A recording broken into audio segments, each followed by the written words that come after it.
할렐루야. 하나님의 사랑과 은총 은혜가 넘치시기를 축원합니다. 예수 그리스도의 은혜와 평강이 여러분에게 함께했기를 또한 기도합니다. 지리한 장마가 끝나고 이제 더운 여름, 본격적인 더위가 시작됐습니다. 이제 비가 많이 올 때는 또 우울함과 또 이러한 그 습기로 말미암아 많이 힘들었는데, 지금은 또 너무나 더워서 이 뜨거운 떼약볕 밑에서 정말 활동하기도 힘든 이와 같은 상황이 되고 말았습니다. 이런 상황 속에서 정말 우리들의 마음을 시원하게 해주고 우리들에게 희망을 주고 축복을 줄 만한 것이 어디 있을까라고 세상에서 찾아보아도 아무 곳에서 없다라고 하는 사실 속에서 우리는 더 큰 절망과 또한 좌절감을 느끼게 되는 것이 우리가 지금 직면하고 있는 현실이 아닐까 이렇게 생각을 합니다. 오늘 말씀은 선교적인 삶에 있어서 우리가 어떤 정체성을 갖고 살아갈 것이냐 하는 것에 대한 얘기를 같이 나누고 있는데요. 그중에 세 번째 시간으로서 이제 출애굽기 19장과 그리고 또한 베드로전서 2장 9절에 나오는 말씀, 너희는 거룩한 나라요 라고 말씀하셨던 이 거룩한 나라라고 하는 말씀을 중심으로 해서 같이 한번 생각해 보려고 합니다. 하나님께서 이스라엘 민족을 선택하시면서 그 민족을 향해서 여러 가지로 부르셨지만 그 중에 하나가 거룩한 나라, 그러니까 그 Holy Nation이라고 영어로 되어 있는데 거룩한 나라란 뜻입니다. 이 거룩한 나라라고 하는 말 속에는 사실 이스라엘 민족의 정체성과 함께 이스라엘 민족의 존망이 달려 있었던 것을 이스라엘의 역사를 통해서 배우게 됩니다.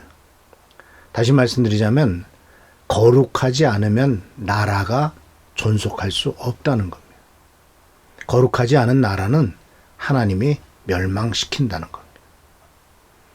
자, 그래서 오늘 이 거룩함이라는 것에 대해서 한번 더 생각해 보고, 그리고 또한 이 거룩함을 잃어버렸을 때 어떤 일이 생기는가 하는 것에 대해서도 또 한번 생각해 보려고 합니다.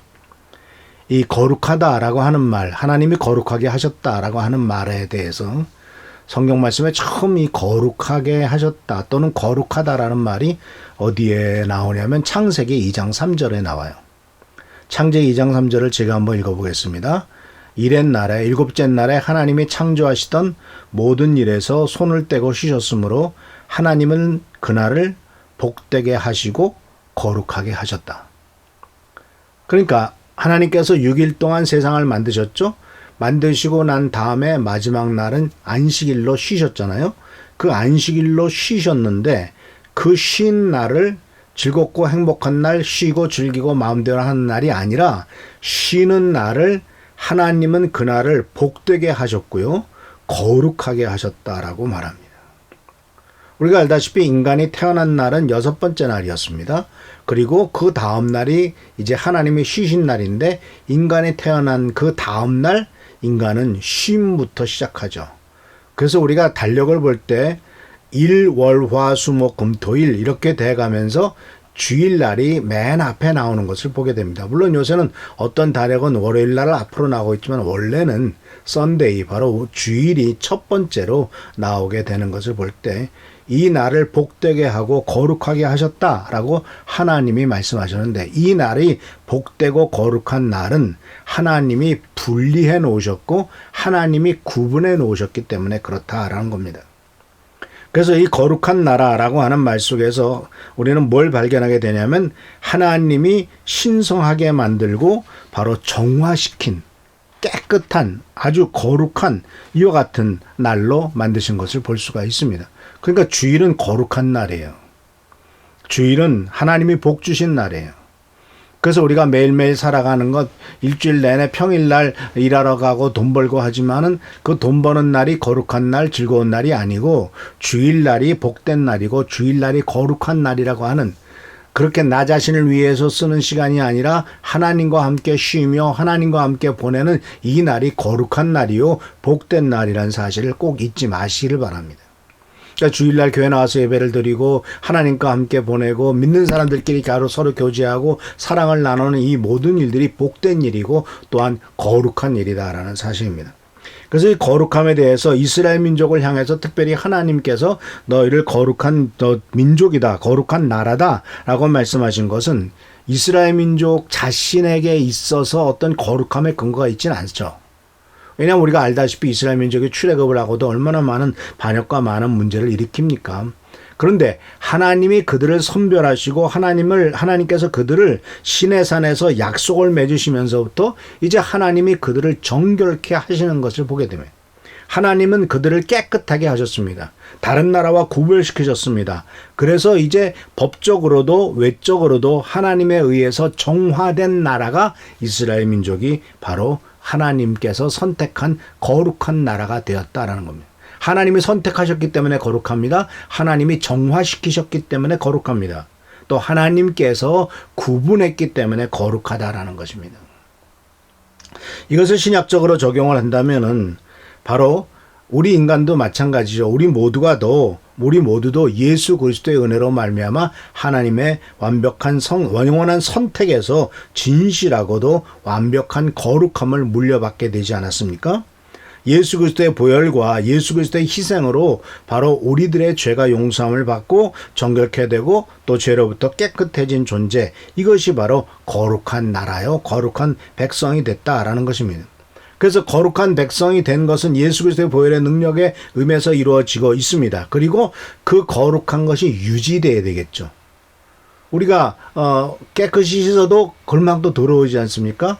옷을 깨끗하게 빨아서 하얀 와이셔츠를 쫙 데려가지고 입어도 또 금방 더러워지잖아요. 그러니까 한번 깨끗하게 하였지만 물론 그 다음에 지속적으로 거룩함을 유지하는 것, 이것은 바로 하나님의 영의 역사이고 내적으로 지속적으로 성화되어 가는 것을 볼 수가 있습니다. 이것은 이제 우리 예수님께서 베드로의 발을 씻기시면서 보여줬던 하나의 상징적인 모습이죠. 베드로가 예수님께서 베드로의 발을 씻길 때가 됐을 때 나는 못 씻깁니다 라고 이렇게 말을 했죠. 그랬더니 내가 너의 발을 씻기지 않으면 너는 나와 상관이 없다 그랬더니 이 베드로는 하나 더 들잖아요. 내 몸까지, 목욕까지 시켜주십시오라고 이렇게까지 이제 한 수 더 떠서 얘기를 하니까 예수님께서 목욕한 자들에게는 이미 너희들은 목욕한 자로서 깨끗한데 손과 발은 세상에 나가서 살아가다 보면은 지속적으로 죄가 묻게 되고 죄에 물들게 되니까 손과 발을 씻어라 하고, 그래서 예수께서 예수님 제자들의 발을 씻겨주신 모습들을 우리가 상상해 볼 수가 있지 않습니까? 생각해 볼 수 있지 않습니까? 그러니까 지속적인 거룩함, 지속적인 깨끗함이 필요하다는 의미이고 또 우리 내 속에 계신 성령께서 역사하심으로 이런 거룩함을 유지해야 된다는 겁니다. 자, 이 거룩한 백성이라고 하는 것, 이 하나님의 절대적인 요구는요, 아주 굉장히 성경 말씀에 보면은 레위기 11장에서도 무슨 말씀이 나오냐면 이렇게 말씀합니다. 레위기 11장 44절에 이렇게 말합니다. 나는 여호와 너의 하나님이라. 내가 거룩하니 너희도 몸을 구별하여 거룩하게 하고 땅에서 기는 길짐승으로 말미암아 스스로 더럽히지 말라. 몸을 구별하여 거룩하게 하라.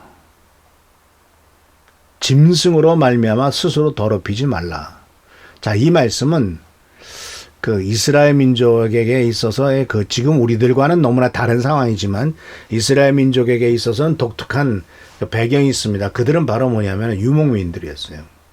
그래서 유목민들은요, 이 들러산으로 이제 양들을 끌고 나가서 짐승을 곡식을 이 풀을 뜯게 하고 그러잖아요.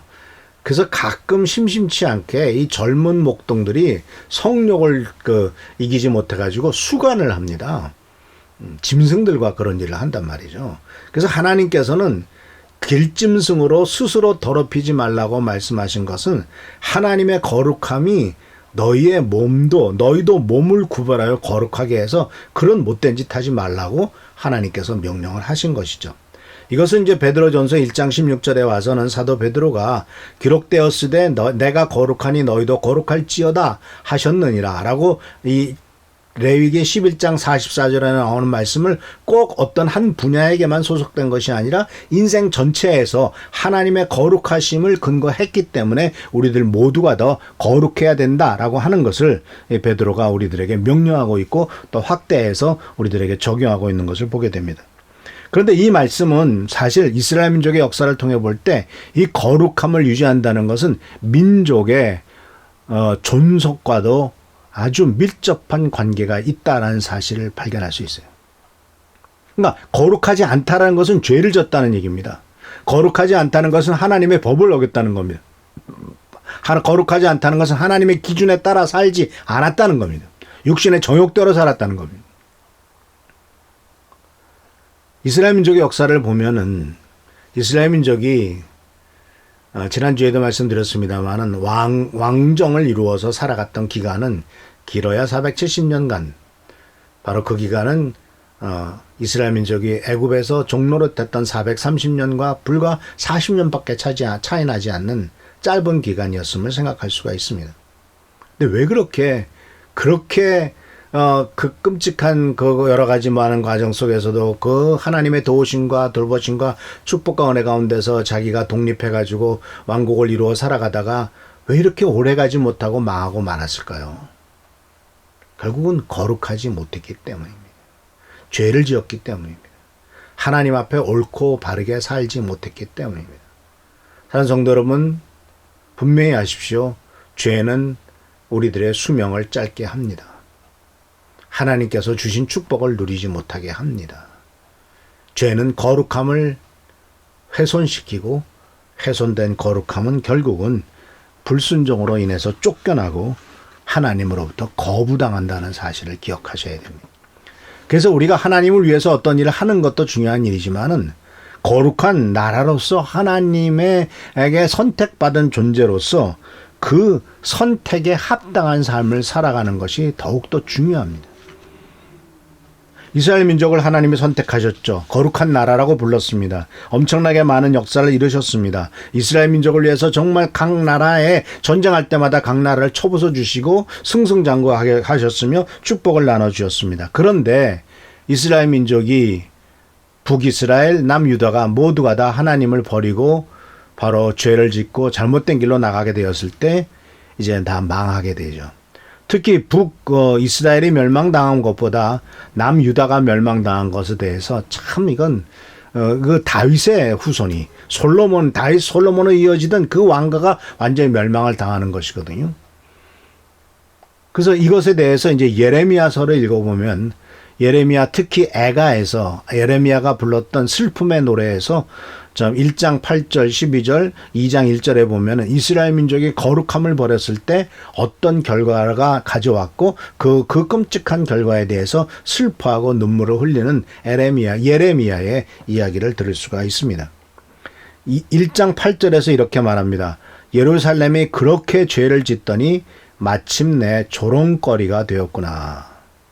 그를 떠받들던 자가, 예루살렘을 그렇게 떠받들던 자가 모두 그 예루살렘이 뻘거벗은 모습을 보고서 그를 업신여기니 이제 한숨 지으며 얼굴을 들지 못한다. 그래서 예레미야는 이런 상황을 보면서 이제 탄식하다가 이런 말까지 합니다. 1장 12절에 길 가는 모든 나그네들이여 이 일이 그대들과는 관계가 없는가. 주님께서 분노하신 날에 내리신 이 슬픔, 내가 겪은 이 슬픔이 어디에 또 있단 말인가. 저는 이 말씀을 준비하면서 1장 12절에 나오는 말씀, 길 가는 모든 나그네들이여 이 일이 그대들과는 관계가 없는가라고 던지는 질문에서 말문이 막히고 말았습니다. 왜냐하면은 지금 우리나라에 닥친 여러 가지 많은 문제점들과 갑자기 코로나가 확산되고 경제적으로 다시 또 셧다운되고 많은 아픔과 쓰라림, 우리의 사랑하는 자녀들의 학교도 못 가고 미래가 어떻게 될지 모르고 교회는 문을 닫아야 되고 예배도 드릴 수 없고 소모임도 하지 못하고 하는 이런 모든 일들에 대해서 이 일이 그대들과는 관계가 없는가라고 질문을 던지는 예레미야의 목소리가 들린 것 같아서 그렇습니다. 일부 정말 정신 나간 사람들이 광화문에 모여서 그 바이러스를 확산시키고 하는 이런 것들에 대해서 그대들은 관계가 없느냐라고 예레미야가 묻고 있는 거예요. 이거는 교회의 탄압이 아니죠. 이것은 바로 우리들이 하나님의 말씀대로 행하지 않고 있다라고 하는, 왜 언제는 공권력에 대해서 순종하라, 위에 있는 권세에 대해서 순종하라고 로마서 13장에 나오는 얘기를 입에 거품을 물겨서 얘기하던 자들이 이제는 왜 그런 것에 대해서는 입을 다물면서 정권을 타도해야 된다고 하면서 왜 그거는 뭐 그들의 생각이니까 그렇다 치더라도 왜 이 바이러스를 퍼뜨리는데 교회가 앞장서는 결과를 가져왔느냐 하는 겁니다. 참 그 끝이 무섭습니다.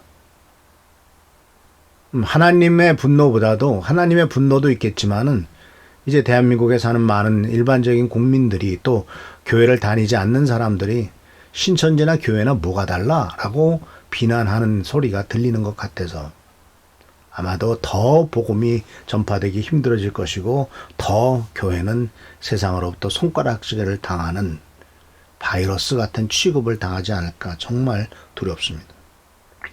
그래서 주님께서는 예레미야 때 이미 그런 일들이 생겼기 때문에 예레미야를 통해서 경고하고 계신 것이에요. 예레미야 2장 1절에 이렇게 2장 1절에 이렇게 말합니다. 슬프다. 왜 애가라 그러냐면 1장 1절부터 슬프다. 주님이 어찌 이렇게 진노하셔서 도성 시온의 앞길을 캄캄하게 하셨는가? 어찌하여 이스라엘의 영광을 하늘에서 땅으로 던져버리셨는가? 진노하신 날에는 주님께서 성전조차도 기억하지 않으시다니. 다윗이 성전을 짓고자 하는 것을 못 짓게 하시면서 솔로몬을 통해서 그 위대한 성전을 몇십 년에 걸쳐서 짓게 하시고 그곳에서 하나님의 임재가 있었고 하나님의 축복이 있었고 하나님의 역사가 있었는데 하나님이 진노하시는 날에는 성전조차도 기억하지 않으신다. 그래서 사랑하는 성도 여러분, 지금 우리가 회복되어야 될 것은 맛을 잃은 소금이 예수 그리스도께서 너희는 세상의 소금이라고 그랬는데 맛을 잃은 소금이 세상에서 불순종으로 인해서 쫓겨나고 거부당하는 이스라엘 민족이 아니라 불순종으로 인해서 쫓겨나고 거부당하는 우리가 되지 않을까 하는 두려운 마음이 더욱더 크다라는 것이에요. 그래서 사는 성도 여러분, 거룩한 나라가 되었다라고 우리를 그렇게 부르신 것은 내가 너를 불러서 선택했으니 거기에 합당한 삶을 살라고 요구하시는 것입니다. 내가 너를 선택한 목적에 합당한 삶을 살라고 요구하시는 것이 거룩한 나라입니다. 내가 거룩한 나라가 됐다라고 자랑하고 내가 하나님과 동급이야 이런 얘기는 망발이고 우리는 거룩한 나라에 합당한 존재로서 혹시 내가 하나님의 거룩한 나라에 누를 끼치지는 않을까 이런 항상 자기를 돌아보면서 살아가기를 주님은 원하시고 그것을 지금 이 시간 특별히 한국에 있는 우리 교회들에게 요구하고 계시다라는 것을 생각하게 됩니다. 사랑하는 성도 여러분, 우리는 정말 주님의 은혜 가운데서만 살아갈 수 있습니다. 근데 우리를 거룩한 나라로 부르셨습니다. 만약 우리가 그 거룩함을 상실하고 죄를 짓고 인간의 욕심과 세상 것들을 쫓아감으로써 이 거룩함을 상실하게 될 때는 하나님이 버리실 겁니다. 근데 그것조차도 이해하지 못하는 것에 참 안타까운 마음 금할 수가 없습니다. 우리 미랄 성도들은 하나님 안에서 내가 거룩한 나라요 하나님의 백성임을 잊지 않고 거룩함에 합당하게 살아가는 우리 귀한 성도들 되시기를 축원합니다. 기도하겠습니다. 하나님 아버지, 예레미야의 탄식 소리가 들려오는 것 같습니다. 한때 전 세계의 빛과 소금의 역할을 감당하며 정말 이렇게 교회가 부흥했다라고 보여주었던 우리 한국의 교회가 순식간에 무너지고 바이러스의 온상이 되는 바이러스의 전파자가 되는 끔찍한 상황에 이르렀습니다. 그것에 대해서 또한 회개하지 않고 무엇이 잘못됐냐고 오히려 적반하장의 큰 소리를 치는 이 한국의 교회들을 보면서 정말 하나님께서는 어떻게 항하실지, 하나님께서는 어떻게 응답하실지 참 두렵고 떨립니다. 아버지 앞에 간과 없기는 우리들의 생각을 바꿔주시고 우리 어느 누구도 하나님 앞에 내가 옳다라고 얘기할 수 있는 존재가 없사오니 아버지 하나님 우리를 불쌍히 여겨주시고 도와주시며 하나님의 뜻이 이 땅에서 속히 이루어지게 주여 도와주시고 하나님이 내 편이 아니라 내가 오직 하나님 편에만 설 수 있도록 주여 도와주시옵소서. 오늘도 함께 하시고 지키시고 보살피시기를 간절히 바라옵고 예수 그리스도 이름으로 축복하며 간절히 기도하옵나이다. 아멘. 오늘도 주님의 은총 가운데서 승리와 축복과 은혜를 경험하는 여러분 되시기를 축원합니다. 할렐루야. 감사합니다.